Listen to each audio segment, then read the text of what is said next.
welcome back. You're listening to Houston Real Estate Radio. If you'd like to call in a real estate question, that number is 281-882-8088. Right now, when you call in your real estate questions between now and towards the end of the year, we are actually going to be giving away an iPad mini from Zeus Mortgage. So if you call in those real estate questions, you'll be put in the hat for that drawing. That number again is 281-882-8088. You can also like our Facebook page over at Houston Real Estate Radio and get entered in the drawing that way as well for your free iPad mini.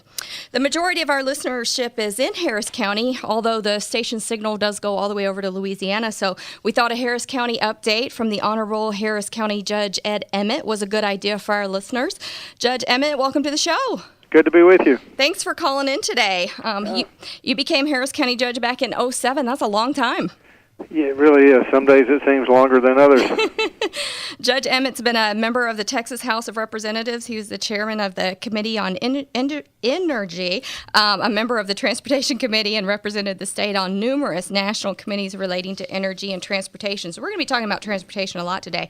He was a commissioner at the Interstate Commerce Commission for 3 years, and internationally he's known for his work in transportation and logistics policy. He's the director of Harris County's Office of Homeland Security and Emergency Management. We'll talk a little bit about that too. There's no one else more qualified to give us an update on Harris County than the Honorable Judge Emmett. Welcome to the show. It's going to be fun. So tell me, you've been instrumental in the development of Harris County's transportation systems, the rail systems, the roads, the port, all of it, how it all connects and works together so well. And, you know, all of these efforts have been really to make Harris County a gateway for North America. It's been a huge key to our growth, you know, with us being such a large city. And I really am wondering, what do we need to do to get more freight around the city? We see all this road construction going on all over the place. What more needs to be done? Well, you know, we just celebrated the 100th anniversary of the opening of the Houston Ship Channel. Mm-hmm. And in my comments to that group, I pointed out that the Ship Channel and the Port of Houston, while they're great economic engines for the area, if the freight can't move once it gets on shore, then it doesn't do any good. Right. And over the years, you know, way back in history, the number varies. Some people say 17, some people say 19. But it was the city of Houston was where the railroads meet the sea. And, of course, since then, the city of Houston has grown, Harris County has grown even more. And with all that growth, congestion's gotten tougher and tougher. The railroads have consolidated. So it's a never-ending battle trying to keep up with the movement of freight, and that's why right now I'm chairing for the Texas Department of Transportation what they call their Freight Advisory Committee, trying to figure out the best way to move freight. Most people, when you talk about transportation, want to think about their commute, which is logical. That's their daily life. Yeah. But the reality is the ability of freight to move is more important for the overall economy, really, than the commute. And if you can separate the freight from the commuters, even better. You think that's do you think that there's a way to do that? Well, there's certainly a way to... on the roads, especially. Yeah, there's a way to make it more efficient. No, you can't have special, you know, designated lanes for trucks. I get asked that all the time. Mm-hmm. But the problem is everything you buy was delivered by a truck. Yeah. So it's got to be able to get on and off whatever the highway is and the freeway is.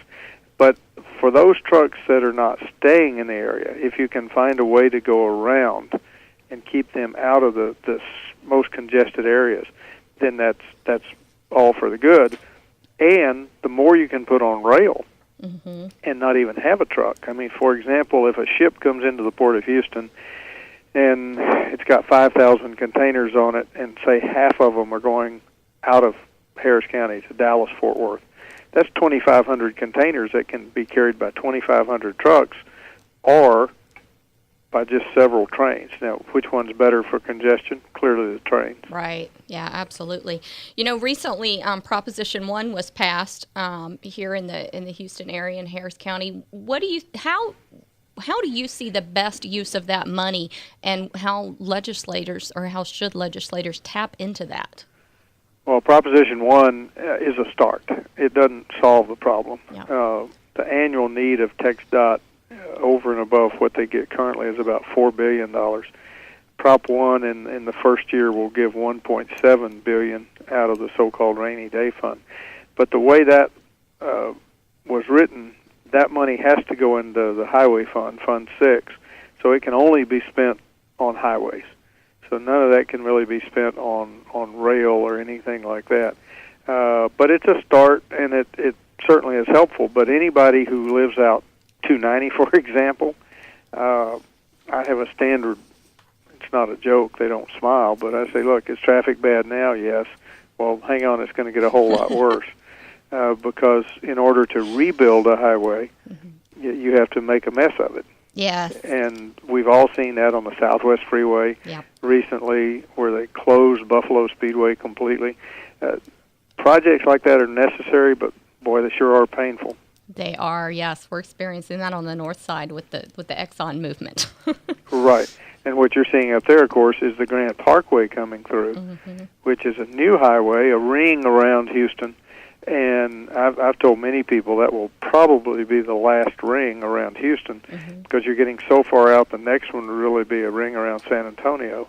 We'd be meeting ourselves coming the other direction. So the Grand Parkway is moving along.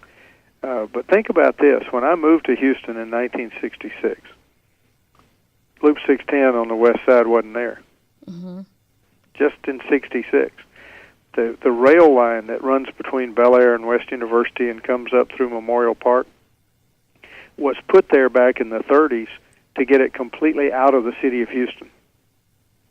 And now it's inside Loop 610. Yeah. So whenever we talk about transportation and planning, you have to be thinking 40 years in advance, and sometimes that's hard.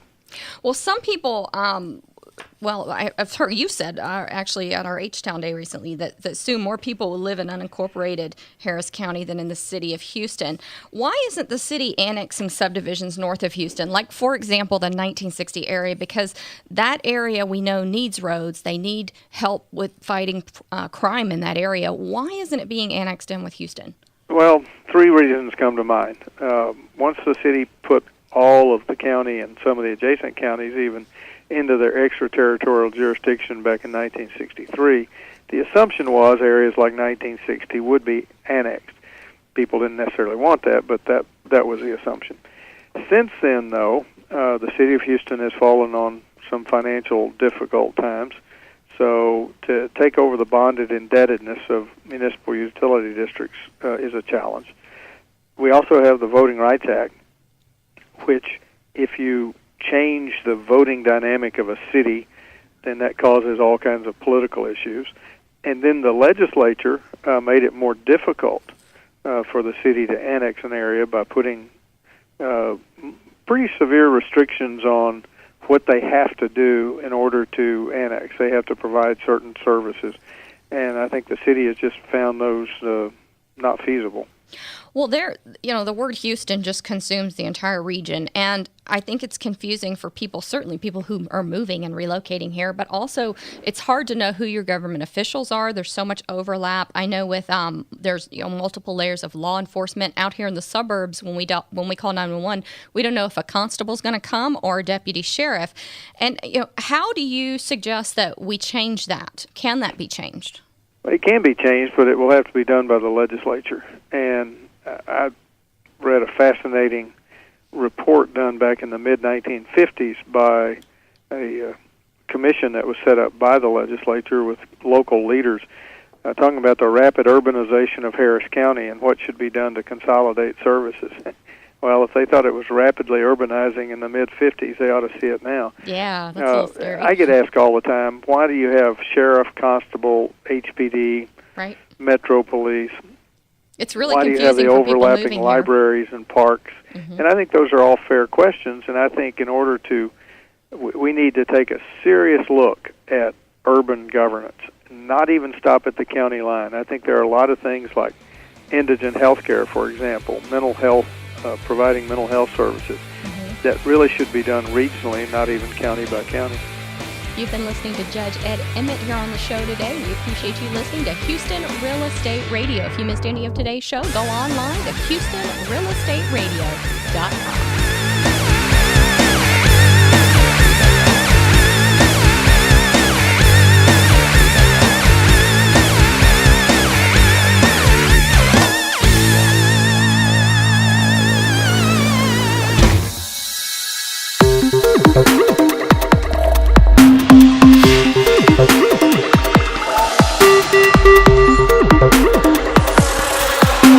Bye.